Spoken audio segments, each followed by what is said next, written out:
Welcome back to East Texas Now. My name's Hannah Fletcher. Thank you so much for joining me here on the desk. We have a guest joining us now, our reporter April Perdant, who, well, you were over, where were you today? You were celebrating the 80th year or 80th anniversary of the end of World War II. Mm-hmm.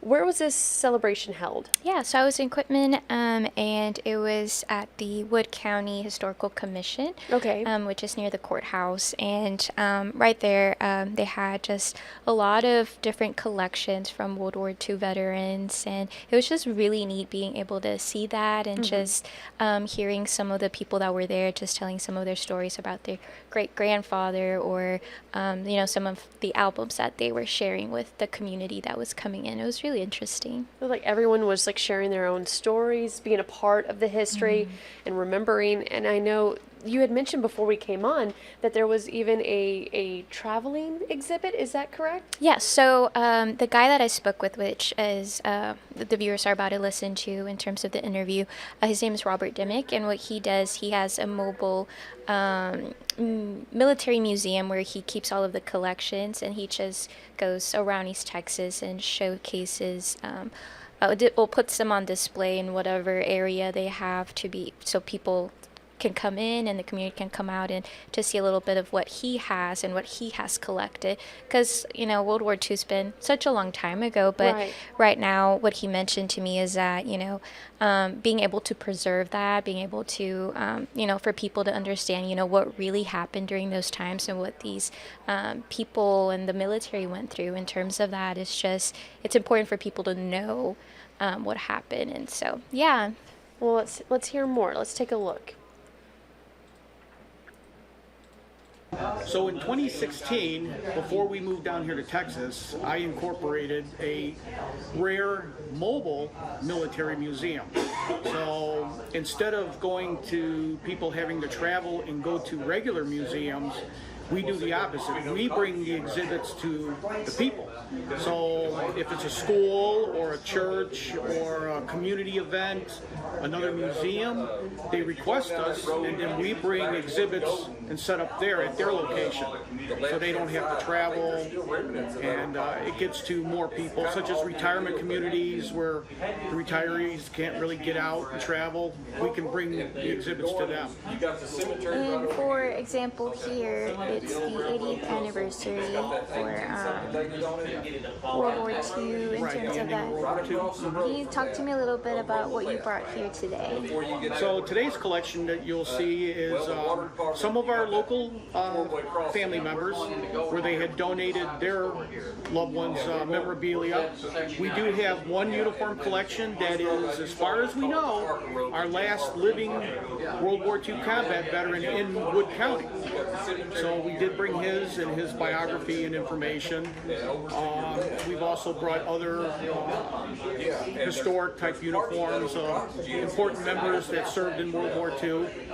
There's two Medal of Honor collections here of two very famous persons that we just recently were able to obtain, and other uniforms of men and women who served and their stories, their biographies and what they did. That's awesome. So are you guys here just for today, or how does that work?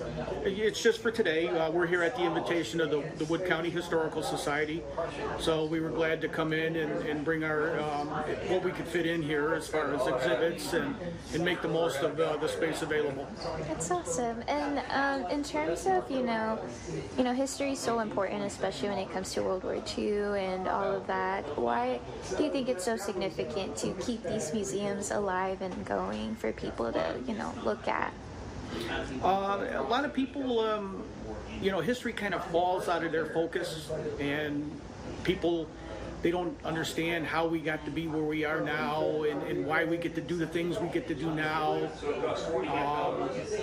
And it's a way to educate people rather than them getting some information from schools and going to museums.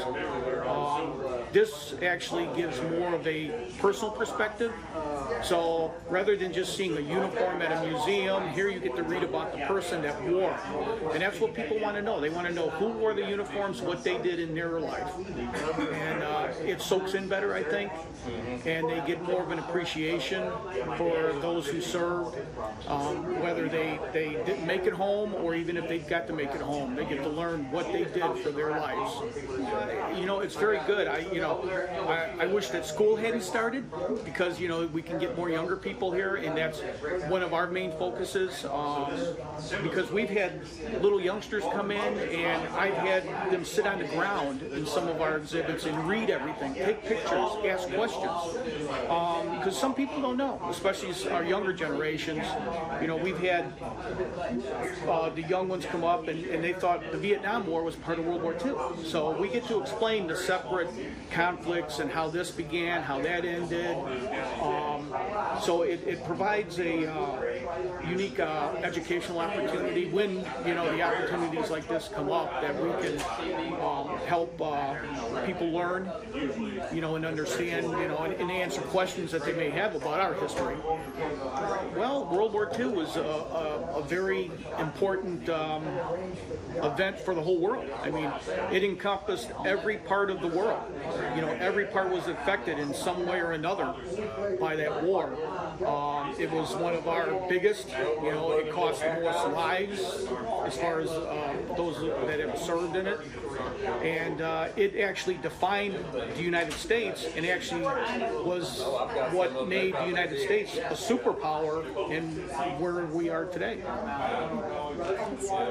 Anything else you would like to say? You know, we enjoy doing this.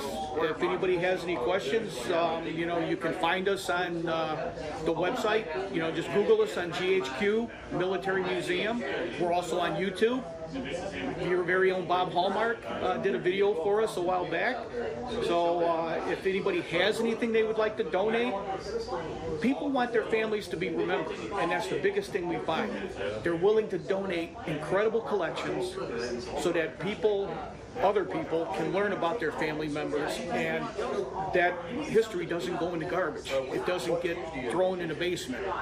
So if anybody has anything they would like to donate, I don't care if it's a small little pin or if it's a complete collection, feel free to contact us, and we'll preserve this history, and the public gets to learn. They get to learn about your family members, they get to learn about history, and we're glad to do it.